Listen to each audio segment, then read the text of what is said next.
There need to be things that excite and inspire people. Yeah. There have to be, reasons why you get up in the morning. It can't just be solving problems. It's got to be, something great's going to happen in the future.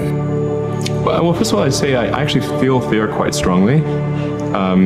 So it's not as though I just have the absence of fear. I feel it quite strongly.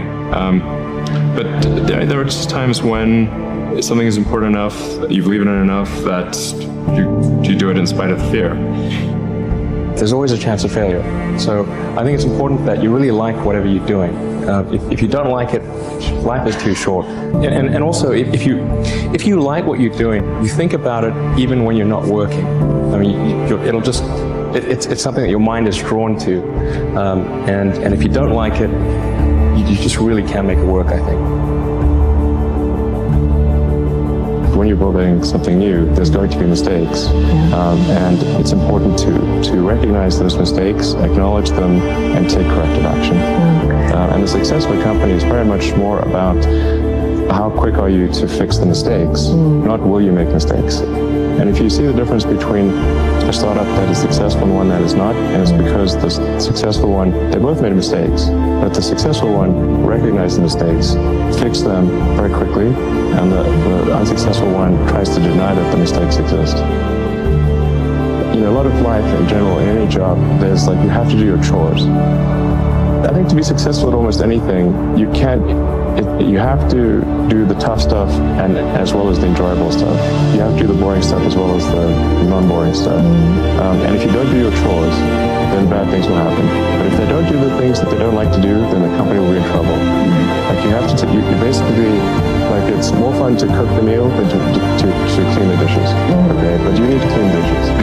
You need to do both. Yes, you need to do both, exactly. Now is the time to take risk. You don't have kids. As you get older, your obligations increase. And once you have a family, you start taking risk not just for yourself, but for your family as well. It gets much harder to do things that might not work out. So now is the time to do that before you have those obligations. So I would encourage you to take risks now, to do something bold. You won't regret it. When starting SpaceX, I thought the odds of success were less than 10%. Same with Tesla. I thought the odds of a car company succeeding were extremely low. And I just accepted that actually probably I would just lose everything. But that maybe would make some progress. If we could just move the ball forward, even if we died, maybe some other company could pick up the baton and keep moving it forward.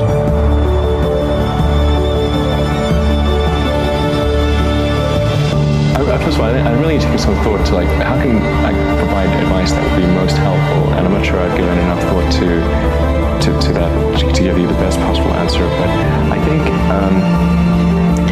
think certainly being focused on something that you're confident will have high value to someone else, and just being really rigorous in making that assessment.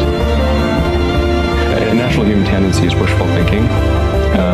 So a challenge for entrepreneurs is to say, well, what's the difference between really believing in your ideals and sticking to them versus pursuing some unrealistic dream that doesn't actually have merit?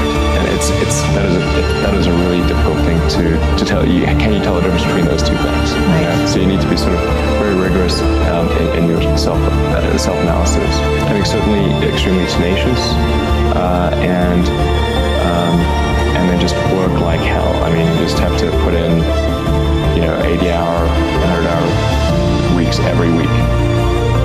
All those things improve the odds of success. Okay. I mean, if other people are putting in 40-hour work weeks and you're putting in 100-hour work weeks, then even if you're doing the same thing, you know that you will achieve in 4 months what it takes them a year to achieve. I think one of the biggest mistakes people generally make, and I'm guilty of it too, is wishful thinking. You want something to be true, even if it isn't true. And so you ignore the things that, you ignore the real truth because of what you want to be true. This is a very difficult trap to avoid. And like I said, certainly one that I find myself in having problems with. But if you just take that approach of you're always to some degree wrong, and your goal is to be less wrong, and solicit critical feedback, particularly from friends. And one of the key things in physics is to reason from first principles. This is contrary to the way most human reasoning takes place, which is by analogy. Reasoning from first principles just means that you figure out what are the fundamental truths or things that people are pretty sure are fundamental truths, and can you build up to a conclusion from that, from those principles. And then certainly if you come up with some idea and it appears to violate one of those fundamental truths, then you're probably wrong, or you should get a really big prize or something like that. So this may seem like, I don't know, maybe it may seem sort of obvious when it's explained, but it's actually not what people do. Reasoning by analogies is helpful because it's a shortcut. Yeah.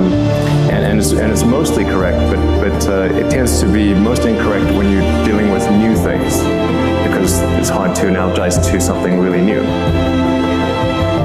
When you were in college developing these skills, you wanted to do some things that were of benefit to humanity. Why did you think that? Well, because not everyone does. Yeah, no, I guess it was, I had sort of an existential crisis of like, what does it all mean, and what's the meaning of life, and it probably goes back to high school, I guess. I don't want to give a laboriously long answer, but I was, I had sort of a dark childhood. It wasn't good. Probably partially brought on by reading some of the philosophers. Like, don't ever read Schopenhauer or Nietzsche if you're 14. It's not good. I was just trying to figure out what does it all mean. And when I read The Hitchhiker's Guide to the Galaxy, which I think is a great work of philosophy, that sort of highlighted the point that very often the issue is understanding what questions to ask. And if you can properly frame the question, then the answer is the easy part.